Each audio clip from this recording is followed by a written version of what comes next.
Alors bonjour à tous, je suis très heureux de vous retrouver dans cette nouvelle vidéo. Alors là, on va parler un peu plus d'investissement. Alors le titre de ma vidéo, c'est Les investisseurs à la recherche désespérée de rendement. Alors je fais cette vidéo suite à un excellent article du Revenu. Je titre Les épargnants transformés en chiens errants à la recherche de rendement. Donc c'est vraiment ce que je ressens aujourd'hui à tous mes clients qui me demandent dans quoi investir. Finalement, c'est une question extrêmement difficile, de plus en plus difficile à répondre. Et c'est pour ça que je voulais faire une petite vidéo pour faire un petit point là-dessus. Donc pour Bill Gross, en fait, à l'image des chiens errants, les investisseurs gratouillent pour obtenir quelques bouchées de rendement autour de zéro. Donc c'est vraiment là l'objet de ma vidéo, c'est quelque chose que je vois tous les jours. En fait, on va se focaliser sur un rendement, alors qu'en réalité, le vrai enjeu, ce n'est pas le rendement, le vrai enjeu, c'est de conserver son épargne sur le long terme. Beaucoup de gens pensent qu'ils gagnent de l'argent avec l'épargne financière et dans la formation immobilier au rendement, je démontre que ce n'est pas le cas du tout. C'est-à-dire qu'en fait, on peut très bien avoir du 4% de rendement si on a une dévaluation dans le même temps de l'euro, qu'on a une fiscalité forte et qu'on a un risque aussi sur les placements financiers. Franchement, ça ne vaut pas le coup de gagner 1% net d'impôt pour avoir un risque qui est de l'ordre de 30 ou 40%. Donc là, le premier principe de la gestion de patrimoine, c'est il faut un rendement qui soit en adéquation avec le risque. Aujourd'hui, en fait, l'idée, je sais que je ne vais pas plaire à tout le monde, c'est un peu l'objectif aussi, c'est d'éviter le cash en banque. Pourquoi? Parce que le cash, si vous ne le savez pas encore, j'en parle un petit peu dans mes formations, mais le cash n'a plus vraiment de valeur, en tout cas pas l'euro, et c'est une monnaie fiduciaire. Cette monnaie fiduciaire n'est qu'une dette envers vous. En gros, si vous avez 100 000 euros d'argent en banque, ce n'est pas 100 000 euros qui sont là dans la banque, c'est tout simplement la banque qui a pris l'argent, qui en a fait des investissements, etc., qui l'a reprêté, etc. Donc cet argent n'est plus là. Donc c'est une dette de la banque envers vous. Donc dès le moment où on a compris ce concept-là, je dirais sans parler de lobby bancaire, etc., on comprend que les billets de banque n'ont pas beaucoup de valeur. Et la meilleure façon de voir que ces billets de banque n'ont pas beaucoup de valeur, ces euros que vous collectionnez en fait dans vos comptes en banque, bah, c'est hyper simple, c'est qu'en fait on va regarder l'histoire de la monnaie et on va remonter un peu dans les siècles et pas besoin d'aller très loin. Si aujourd'hui vous prenez un billet de 5000 francs, ancien francs, aujourd'hui ça vaut plus grand chose.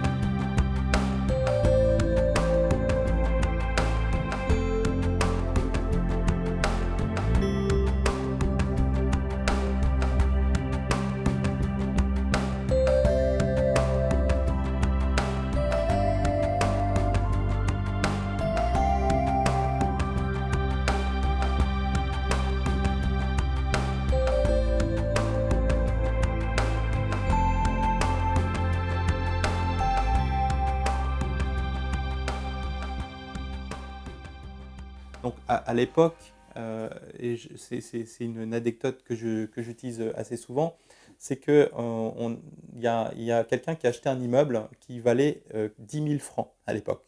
Aujourd'hui, il a été vendu 250 000 euros. Donc en 65, 10 000 francs, c'est-à-dire 1 500 euros.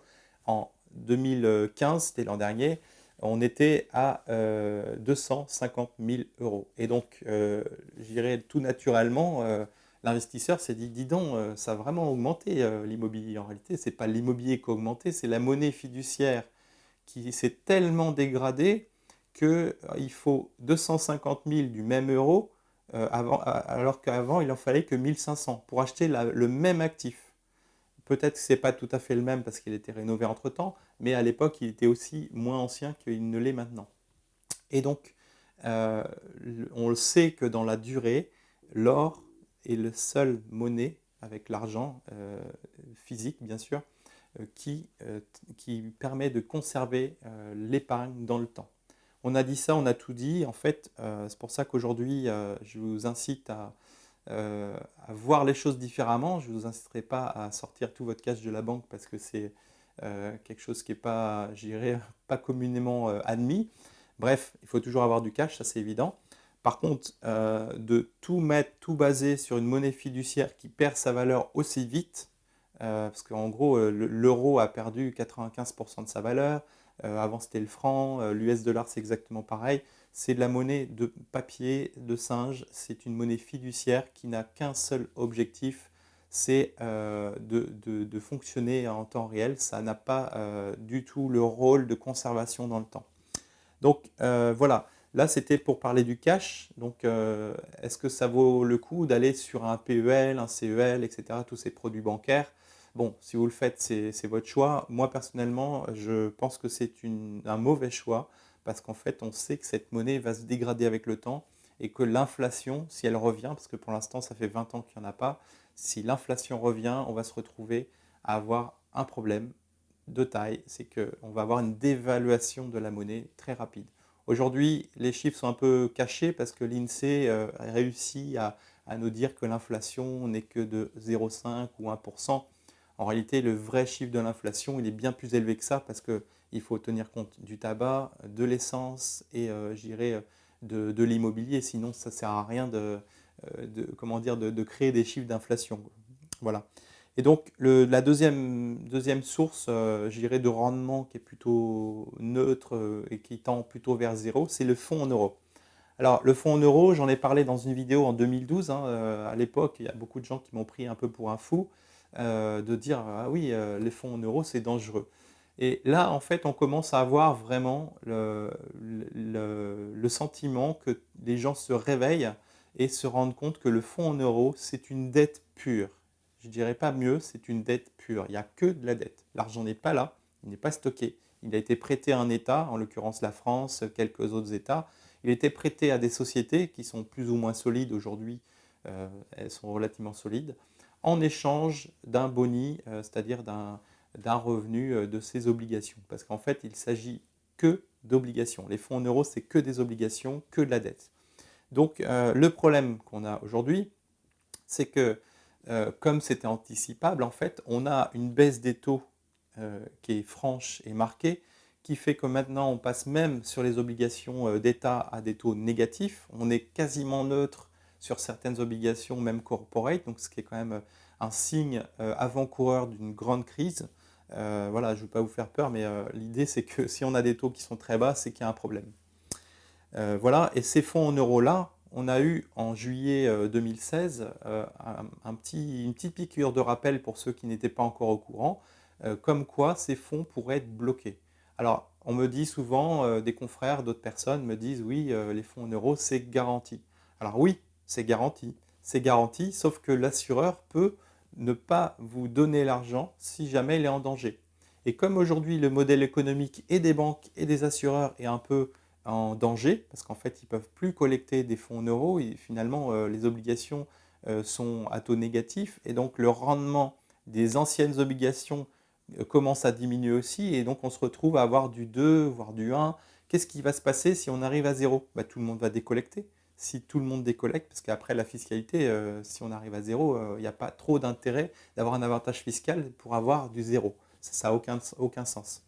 Et donc, bah, sur les fonds en euros, on a tout simplement un fonds garanti, mais qui peut être bloqué pour protéger l'assureur. Donc là, on a tout le cocktail d'un emprunt russe, donc de quelque chose qui va être bloqué pendant 1, 2, 3, 5 ans. Et surtout, si on a une remontée des taux, en fait, on va avoir un krach obligataire, donc une perte de valeur de ces obligations-là.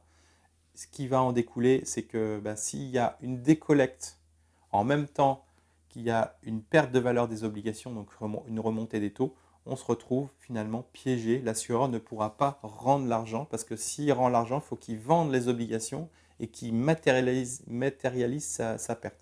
Donc voilà, sur le fonds en euros, c'est vraiment extrêmement important.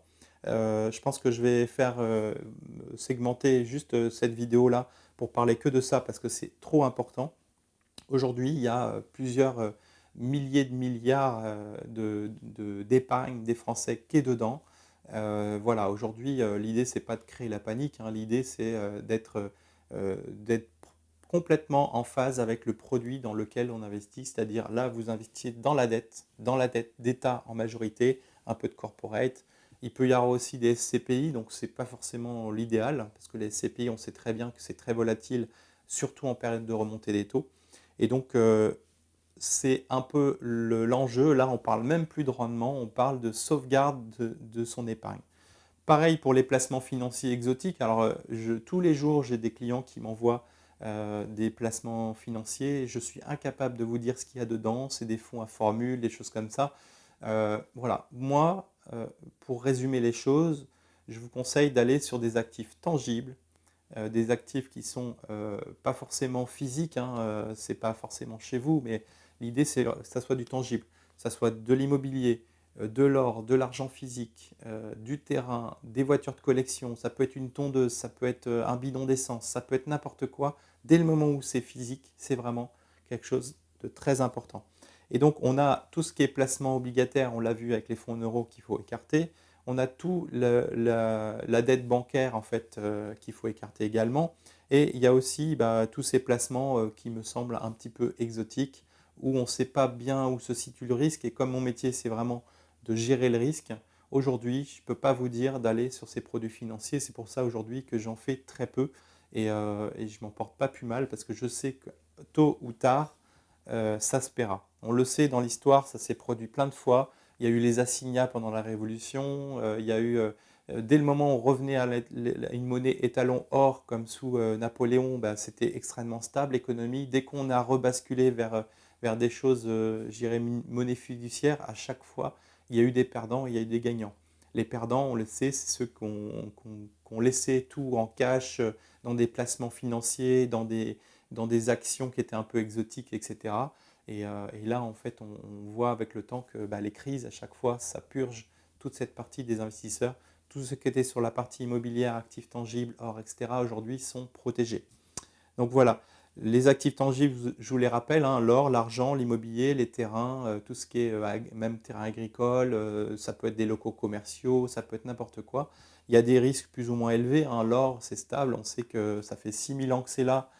6000 ans plus tard, ça sera encore là, parce qu'il n'y a pas moyen de trouver la pierre philosophale qui va transformer le plomb en or encore. Et donc, l'idée, c'est vraiment ça, c'est de pouvoir rester sur ces actifs-là.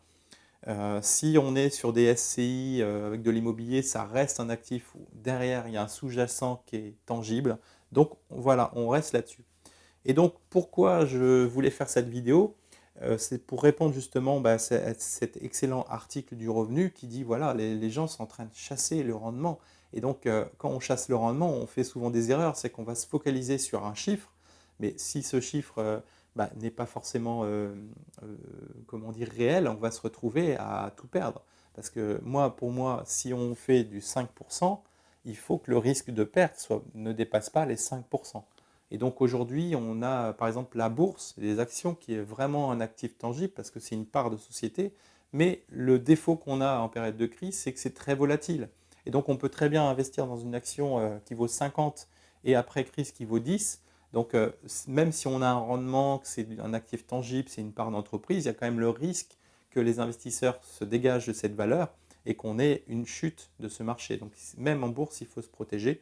Et donc, ça reste un actif tangible, mais ça reste un actif tangible trop volatile à mon goût en période de crise, parce que la crise, on sait que les crises se font de manière très récurrente. Et bon, on le sait bien, il n'y a pas besoin de le rappeler, les crises sont créées par les banques centrales pour pouvoir enrichir certaines personnes que je ne dénoncerai pas là. Donc l'objectif, c'est vraiment un transfert de propriété entre les investisseurs qui se font plumer et les initiés qui connaissent très bien les choses et qui sont très peu nombreux et finalement qui ont un impact aussi sur la politique monétaire. Donc pas de politique ici, on se concentre juste sur les faits. Les faits, c'est qu'aujourd'hui, chercher du rendement, ça n'a aucun sens dans un environnement de taux négatif. Et donc là, ce qui a du sens, c'est de préserver son capital.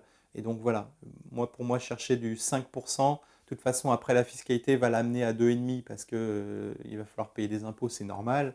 Et après, avec l'inflation, on arrive à 0. Donc pour moi, il n'est pas intéressant de prendre des risques au niveau boursier, il n'est pas intéressant de prendre des risques au niveau obligataire, donc pour les fonds en euros.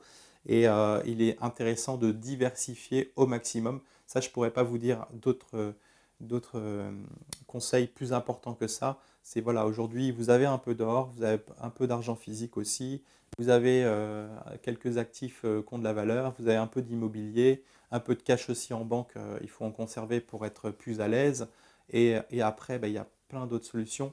Évidemment, elles ne sont pas financières, elles sont beaucoup plus compliquées parce que c'est toujours plus compliqué d'avoir de l'or chez soi ou de l'acheter ou de le stocker dans un coffre hors du système bancaire que de dire j'appuie sur le bouton et je fais un transfert sur mon PEL, quoi. Donc c'est beaucoup plus simple.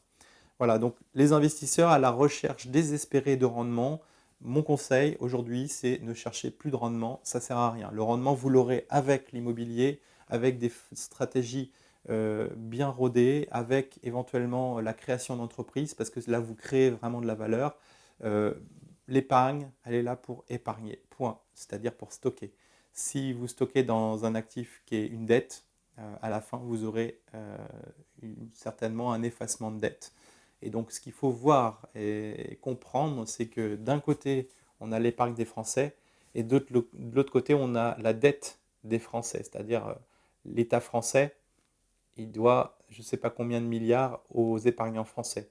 Sauf que cette dette et cette épargne, c'est une seule et même chose qui seront annulées tôt ou tard, j'espère pas, mais qui a le potentiel aujourd'hui d'être annulée. On le voit, toutes les lois de buy-in, vous tapez buy-in, vous tapez loi Sapin 2, vous verrez exactement de quoi il en retourne. L'idée, c'est vraiment d'être alerté sur ce fait. Et comme souvent, en fait, on a un démarrage, on a des gens qui sont initiés, qui vont commencer à acheter massivement de l'or. Et les derniers, c'est les derniers qui seront au courant. Malheureusement, ils vont perdre une partie de leur épargne. Voilà, donc aujourd'hui, on se focalise sur un actif tangible, on oublie le rendement. Ça, c'est vraiment mon conseil le plus important de ces dernières années. Et c'est quelque chose qu'on fait, qu'on pratique assez régulièrement. Voilà. Et je vous dis à très bientôt. N'hésitez pas à regarder les autres vidéos et à vous inscrire pour recevoir les formations gratuites. Et je vous dis à très bientôt dans une prochaine vidéo. Au revoir.